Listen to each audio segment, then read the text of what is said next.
Hello, welcome to day 11 of Inktober Tangles challenge. So we are past 1/3 or at a 1/3 mark of this challenge. Time flies, right? And while I am doing the introductory stuff, I will try to draw the auras around this number 4 and also retrace it. I will have to do that with all of my letters and numbers, but I'm not sure if I will actually draw over some of them, especially when it comes to letters. So numbers I might also leave as they are, just with orbs. I need to ink in as well, but I can do that off camera. And today's tangle is a tangle NoFOMO by Amy Brody CZT.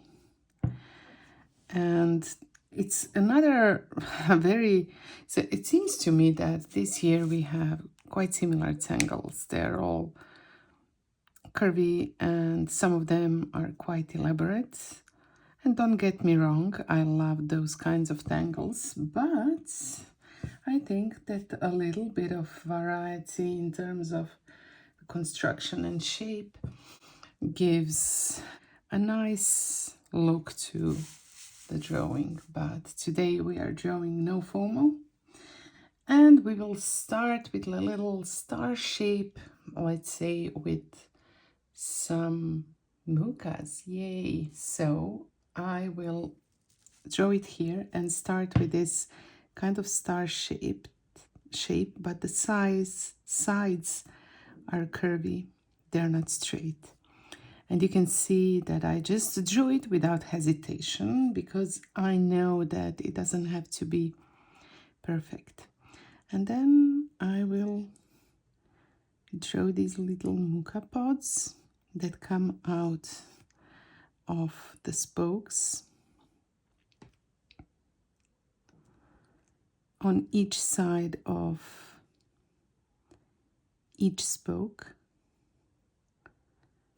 Oops, and some of them, as you see, they curve a little bit more towards the mid part of the side, and it's all fine.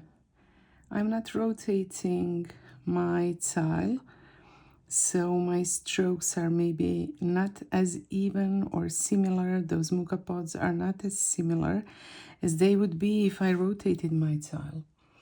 But I'm trying to, because it's such a big format, and I think it's much easier for you if I don't do that too much.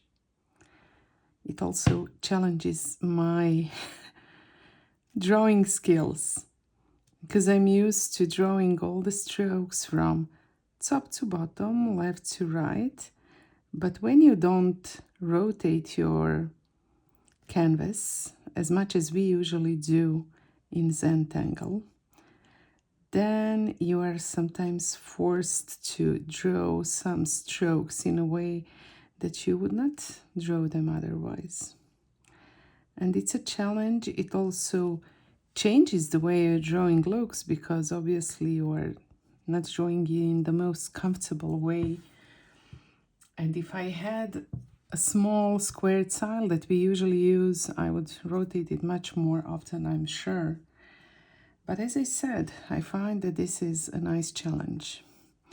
This is basically the tangle itself, and then you can embellish it any way you like.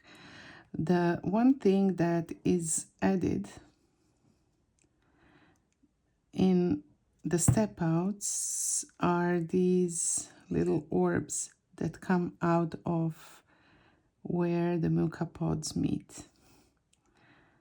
But I also consider it to be an embellishment of the tangle.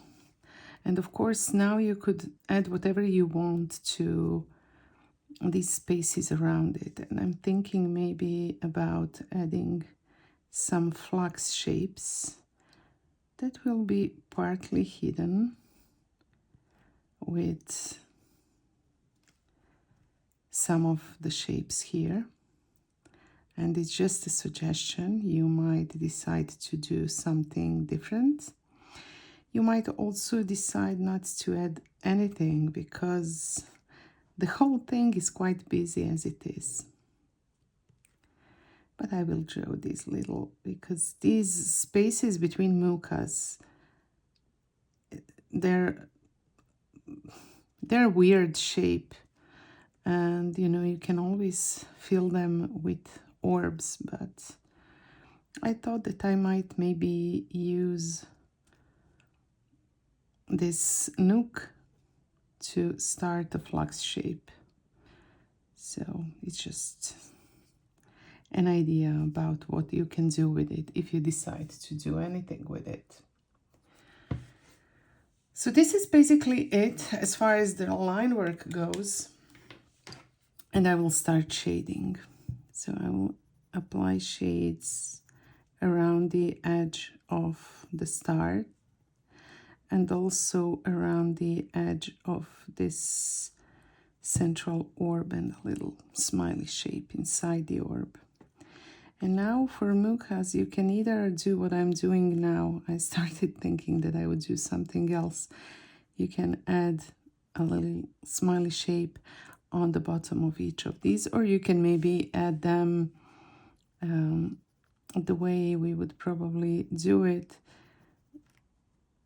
otherwise, which is at the bottom. If you would imagine that the light source is on one side,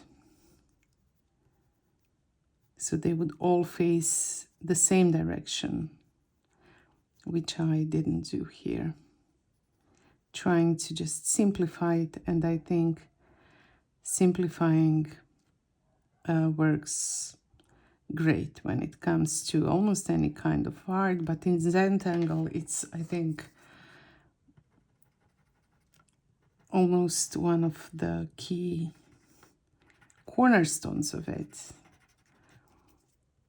Drawing something that consists of simple strokes, and even with the simplest solutions, the result can still be very beautiful.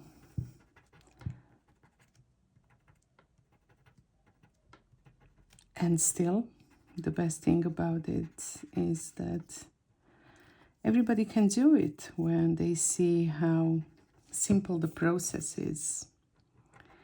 I would like to thank you for your feedback after I posted my last video, where I told you that my daughter made me increase the quality. So some of you told me that you noticed immediately, and that's cool. Okay, I mean, I'm learning something new every day, and technology is not my passion. And what am I using? I'm using now this Pablo pencil, but actually I want to be true to the little Zentangle pencil that I used from the very beginning of this. And yesterday I was preparing something for Tangle Lab, for my monthly membership club that I run, where we draw together regularly, and I used the Pablo pencil, and now it's here handy. I have to move it away, otherwise I will reach for it. So I was saying about the tech. I'm not really a tech nerd, but I'm also not bad with technology either, because I worked with different technologies, softwares, and I like math, and I like the logic of all the IT related stuff. But still, you know, keeping in tune with everything that's happening is not so easy, and sometimes I don't even notice things. So this is why I really didn't notice that my drawings would kind of benefit from better quality, or that the quality wasn't good enough. Maybe it's my eyesight that's getting worse as well, the reason for that. So I'm grateful to my daughter for pointing that out, and hopefully it's ultimately a better experience for you as you are watching these videos. Well, my little NoFOMO, it's so cute.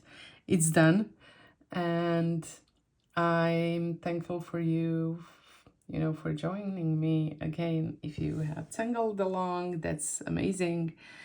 And I wish you to stay creative until we meet again tomorrow. Bye.